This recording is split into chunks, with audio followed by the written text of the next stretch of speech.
Police यंत्रणा महाराष्ट्रासह इतर राज्यातही आंधळेचा शोध घेत आहेत। मागील 4 वर्षात त्याच्यावर खंडणी, मारामारी आणि खुनाचा प्रयत्न यासारख्या 6 गंभीर गुन्ह्यांची नोंद आहे। पोलिसांना कृष्णा आंधळे का सापडत नाही? कृष्णा आंधळेला अटक कधी होईल असा प्रश्न आता सर्वसामान्यांना पडला आहे।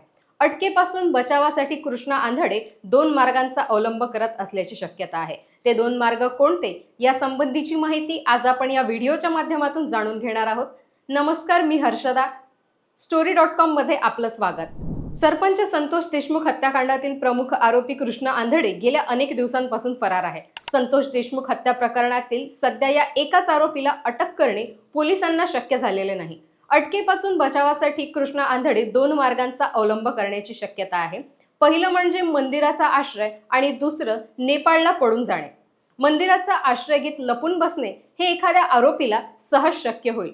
ओळख लपवून मंदिराचा आश्रय घेणे हे कृष्णा आंधळे सारख्या सराईत गुन्हेगाराला फारसं अवघड नाही। या कृष्णा आंधळेवर 2023 मध्ये हत्येचा प्रयत्न केल्याचा गुन्हा नोंदवण्यात आला होता, मात्र त्याला अटक झाली नव्हती। तेव्हाही तो बिनधास्त बाहेर फिरायचा। त्यामुळे ओळख लपवून कृष्णा आंधळेने मंदिरात आश्रय घेतला असण्याची शक्यता आहे। दुसरी शक्यता आहे नेपाळला पळून जाणे।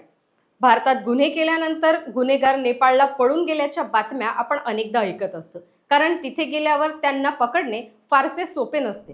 दुसरे म्हणजे त्यांचे प्रत्यार्पण करणे कठीण होते। त्यामुळेच नेपाळ हे गुन्हेगार आणि दहशतवाद्यांचे नंदनवन बनले आहे, कारण अनेक गुन्हेगार तिथे राहतात आणि काहीतरी गुन्हा करण्यासाठी भारतात येतात किंवा गुन्हा करून पळून जातात। नेपाळमध्ये पोहोचल्यानंतर त्यांना पकडणे कठीण होईल हे बहुतांश गुन्हेगारांना माहीत असतं, कारण भारत नेपाळ सीमा खुल्या सीमेसाठी ओळखली जाते, ज्यामुळे कोणत्याही कठोर तपासणीशिवाय व्यक्ती सहज नेपाळमध्ये प्रवेश करू शकतो।